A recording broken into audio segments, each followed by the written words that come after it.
ما دکتر نوید خپلواک هستم. بحث امروز ما خیلی مفید و خیلی مهم است. همه میدانیم که اکسیژن مومد حیات است و بدون اکسیژن زندگی ممکن نیست. خب هوایی را که تنفس میکنیم به از شش به خون، از خون به حجرات بدن انتقال میکنه. ای که هر حجره بدن چرا با اکسیژن ضرورت داره و چرا نیازمندی هر حجره به اکسیژن به اندازه است که اگر نرسه بالاخره ختم حیات حجره از بین میره. ببینین سل یا حجرات با هم یک جا میشه و انساج یا تیشوز به وجود میه. انساج با هم یک جا میشه، یک ارگان وجود میسازه. ارگان ها با هم یک جا میشه، سیستم بدن ما را میسازه، مثلا سیستم هاضمه، سیستم تنفسی. سیستم ها با هم یک جا میشه و بالاخره یک بادی یا جسم که فعلا ما هیومن بادی یا جسم انسان یا انسان میگیم به وجود میه. کوچکترین واحد ساختمانی حجره است. هر حجره نیاز داره به اکسیژن. خوب چی میکنه بالاخره حجره ای اکسیژن؟ ببینین وقت تنفس میکنیم، بریدینگ، گازات مختلف، ذرات مختلف از طریق طرق تنفسی فوقانی که شامل نوس یا بینی و دهن یا اورال کویتیز، از این دو را هوا با ذراتی که در هوا می باشه خصوصا در محیط آلوده مثل ما داخل وجود ما میشه. از اعضای سیستم فوقانی جهاز تنفس هوا پایین آمده به کجا؟ به تراکیا یا به قصبة الریه و بالاخره قصبة الریه به دو شاخ شده به شش راست و چپ هوا را انتقال میده. خب بالاخره از مجراهای تنفسی عبور کرده. کوچکترین مجرای تنفسی رسپیریتری برونکیولز و الویولار دکت است. اینا که یک مسیر طی میکنه. تراکیا یا قصبة الریه به دو شاخ تقسیم میشه. پرایمری برونکاس به سه شاخ دیگه تقسیم میشه که فرست لوب میسازه یا اپر لوب. اما قسم هر شاخ ازی به شاخهای دیگه تقسیم میشه، البته سه شاخ. ایره برونکیال تری میگه یا درخت برونشی، درخت برونش، پرایمری برونکاس، سکندری برونکای. اما تو هر کدام ازی به سه شاخه دیگه تقسیم میشه، ترشری برونکای به وجود میه. ای دوام میکنه سه تقسیمات میکنه، ترمینال برونکیول و ترمینال برونکیول بالاخره دوام میکنه به وجود میره. ای استراکچر رسپیریتری برونکیول. تا اینجا رسپیریتری برونکیول هوایی که تنفس شده که بیشتر اکسیژنش ما کار داریم. این اکسیژن آمد از مجراهای تنفسی به شش و از شش هم بالاخره به کوچکترین واحد ساختمانی شش یا رسپیریتری یونیت که شامل رسپیریتری برونکیول و الویولار دکت است. از اینجا هم به داخل کیسه های هوایی آمد. کیسه های هوایی. ببینیم اگر این ناحیه کیسه هوایی را زوم کنیم چی را بیشتر میتونیم دیجا ببینیم. کیسه هوایی اینا الویولای کتش وصل رگهای خون است. مثلا این پالمونری وین در نظر گرفته میشه. این هم شد بلد وسل یا خون، جریان خون، رگ خون. در وسط از اینا یک پرده خیلی ظریف کوچک موجود است و وظیفه خیلی حیاتی داره. این پرده اجازه میده اکسیژن که از الویولای کیسه هوایی انتقال بکنه به داخل جریان خون و برعکس. از داخل جریان خون اجازه میده کربن دی اکساید یا گاز زایده که در حجرات تشکیل شده تا به داخل کیسه هوایی بیاید. این دیگه از کیسه های هوایی همون تو کربن دی اکساید به داخل از امورایی که اکسیژن آمده امورا را پی میکنه و بالاخره پس از وجود ما مبراه. چگونه از کیسه های هوایی اکسیژن انتقال میکنه به خون و در خون چی صورت میگیره با این اکسیژن و چرا انتقال باید بکنه؟ روی از این موضوع کم فوکس میکنیم. ببینیم فشار اکسیژن در شش تقریبا پارشل پرشر اف اکسیژن 104 میلیمتر ستون سیماب است و فشار کربن دی اکساید خیلی کم است. فشار کربن دی اکساید تقریبا در حدود 40-45 است. 40 الی 45. میلیمتر ستون سیماب. و از طرف هم پروسه تنفس پروسه اکتیو یا فعال است، به زور کش میکنیم هوا را. خوب به زور هوا را کش کردیم. در خون هم فشار اکسیژن تقریبا در حدود 104 میلیمتر ستون سیماب است و کربن دی اکساید هم در حدود 45 میلیمتر ستون سیماب در جریان خون البته گپ میزنیم. خونی که اکسیژنیتد است، خونی که اکسیژن داره. به زور اکسیژن آمد به کیسه های هوایی و این فشار بالا رفت. وقت بالا رفت در محیط بالا فشار بالاست و در اینجا کم اکسیژن انتقال میکنه به خون. در خون با این اکسیژن چی صورت میگیره؟ ببینید ما در خون کرویات سرخ داریم. کرویات سرخ. اینجا یک حجره از RBC یا کرویات سرخ رسم میکنیم. کرویات سرخ این جریان خون است. اینجا هم پلازما یا حجرات دیگه خون که شامل پلتلت صفحات دمویه و WBC کرویات سفید است. در خون ما چی داریم؟ هموگلوبین HB در RBC یا در ای فرزن RBC یا کرویات سرخ است. یک حجره از کرویات سرخ است که در ترکیب خود هموگلوبین داره. ما شما میفهمیم که هموگلوبین در ترکیب خود 3 و 4 آهن داره، فیرس و فیرک فام، و گلوبین یک پروتین به نام گلوبین هم در ترکیب از هموگلوبین است که یکیش به نام الفا چین، دیگه‌ش هم به نام بیتا چین، الفا چین، بیتا چین. اینا پروتین هاست. پروتین جمع آهن با هم یک جا شد هموگلوبین ساخت. اکسیژن که به داخل جریان خون آمد میایه و با ای آهن یک جا میشه. اکسیژن. خب وقتی با ای وضعیت سر خورد کرویات سرخ وجود ما، ای را میگیم اکسیژنیتد بلد یا خونی که اکسیژن داره. اکسیژنیتد بلد، خون اکسیژن دار، خون پاک و ناپاک که معمولا برش اطلاق میشه اکسیژنیتد بلد. این خون انتقال میکنه به کجا؟ در داخل رگهای خون حرکت کرده و میره به هر حجره بدن. قبلا گفتیم که هر حجره بدن ما به اکسیژن ضرورت داره. چگونه این اکسیژن خود به هر حجره بدن میرسانه؟ این رگ خون است. کدام رگ؟ پالمونری وین، رگ که از کیسه های هوایی خونه اکسیژن میبره به قلب. این رگ آمد کرویات سرخ مملو از اکسیژن با خود آورد به قلب. قلبم پمپش کرد به تمام وجود. در رگهای سرخ که میبینین شریان، خون پاک یا اکسیژن دار در گردش و جریان است و در رگهای آبی که میبینین خون که کربن دی اکساید داره یا بدون اکسیژن یا خون ناپاک جریان داره. خب اکسیژن به تمام حجرات بدن داخل شد. چی میکنه این حجرات؟ این اکسیژن بالاخره در داخل حجرات یا حجرات ما چی نیاز مبرم به این اکسیژن داره؟ ببینین این یک حجره است. این حجره ما غشای حجروی یا سل ممبرین داره. هر حجره بدن میلیاردها حجرات با هم یک جا شده یک وجود تشکیل داده و بخش داخل حجره سایتوپلازم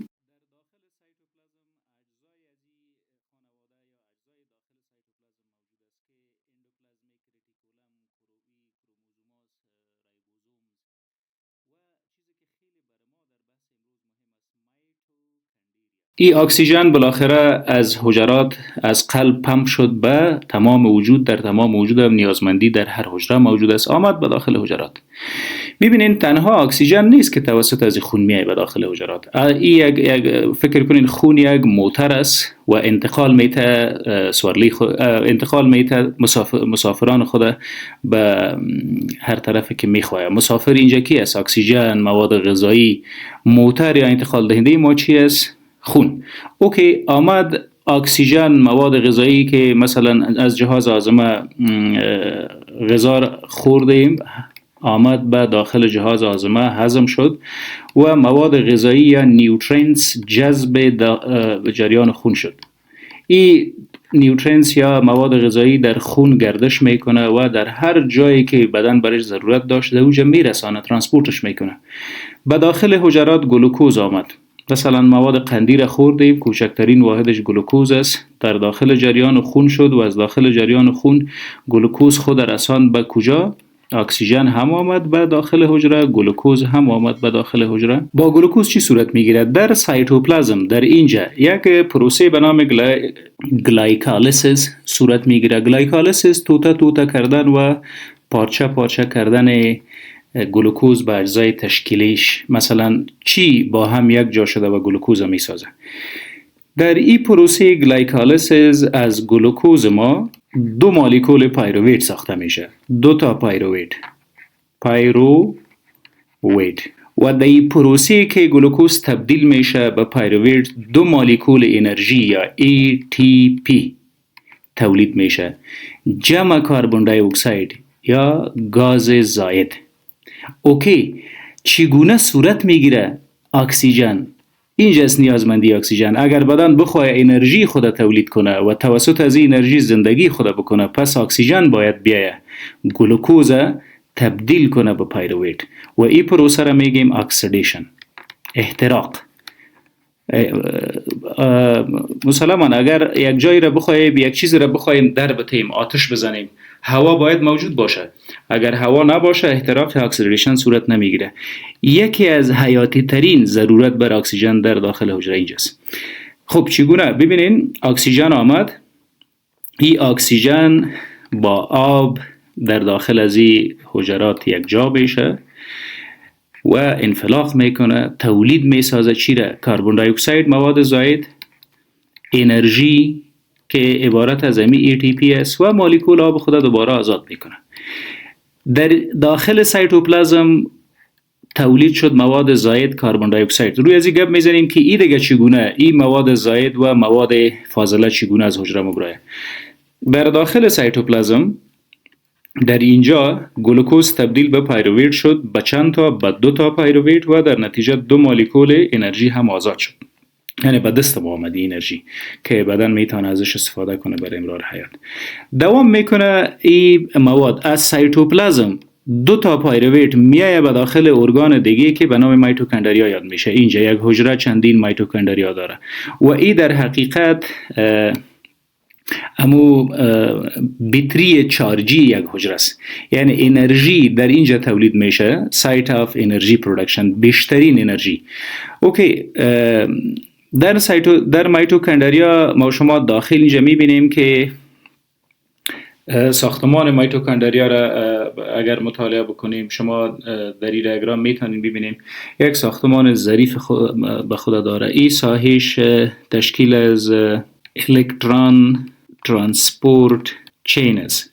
بحث مهم ما هم در همین نقطه میتوکندریا است که در اینجا بالاخره پروسه تولید انرژی بیشتر از هر جای دیگه صورت میگیره.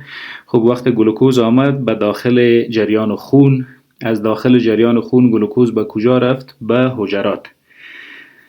از حجرات به داخل حجره وقت میشه در سایتوپلازم، در موجودیت اکسیژن احتراق صورت میگیره و تبدیل میشه به پایروویت. این پایروویت در داخل میتوکندریا میره.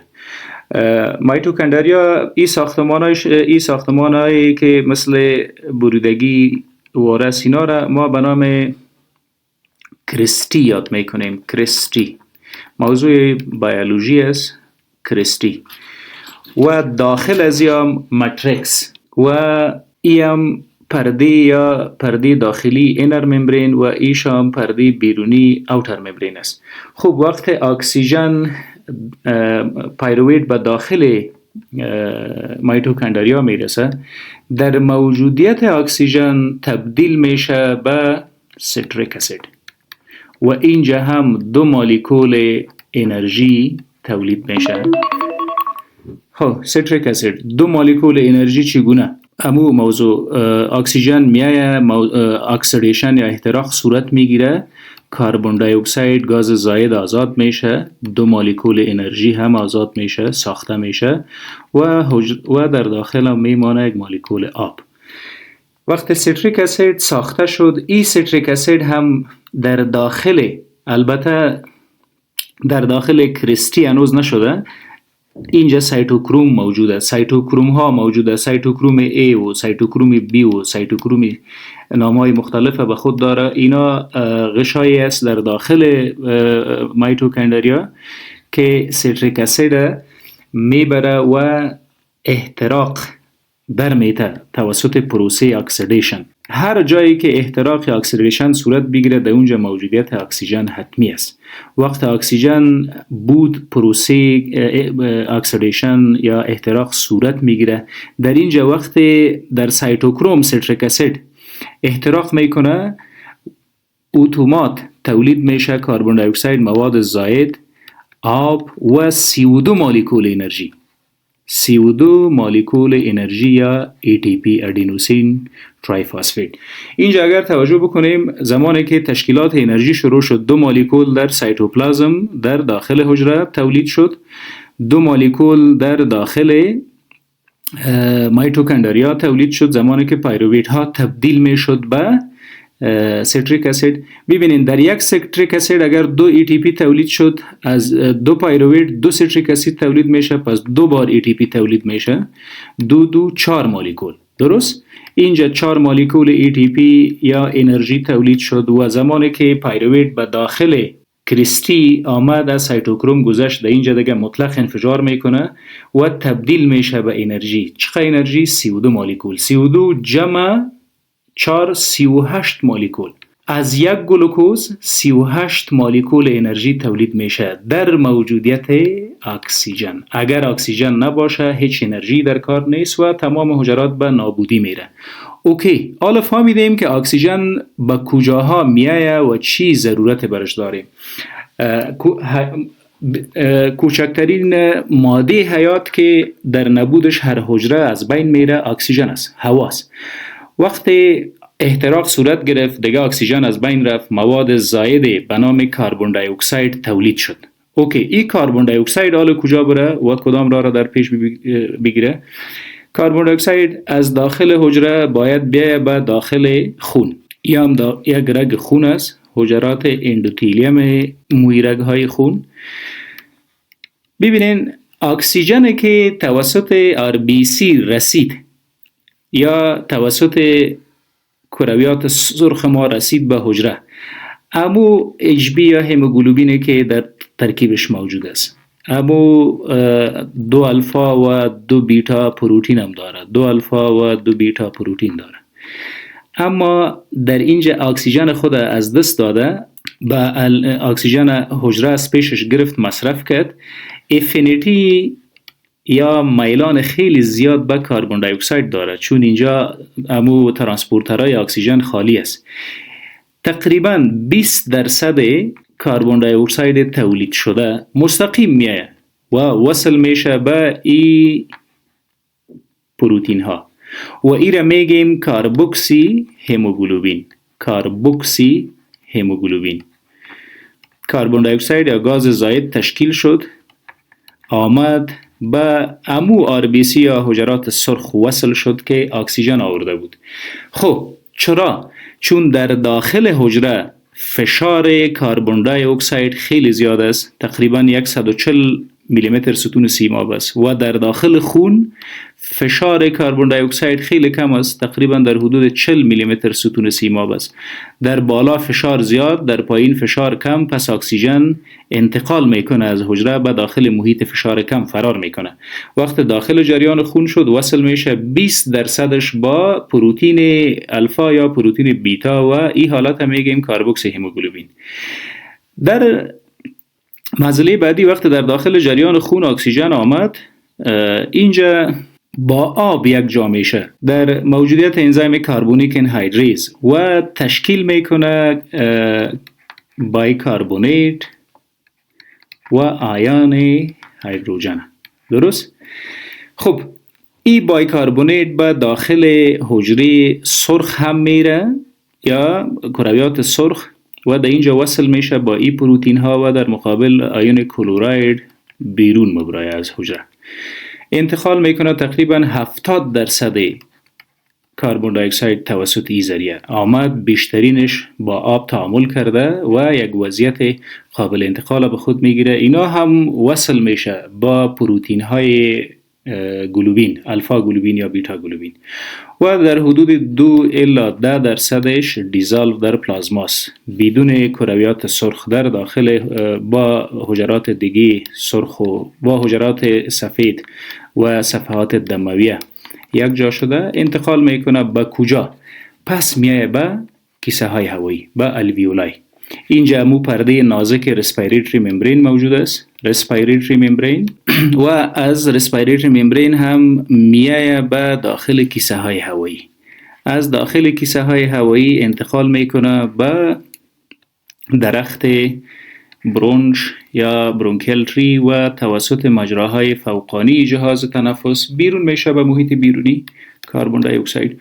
چرا؟ چون گفتیم در اینجا فشار کربن دی اکساید کم است و در الویولای فشار کربن دی اکساید زیاد است، کم است ببخشین، با یک فشار از این پرده گذشته و میره به داخل کیسه هوایی یا الویولای.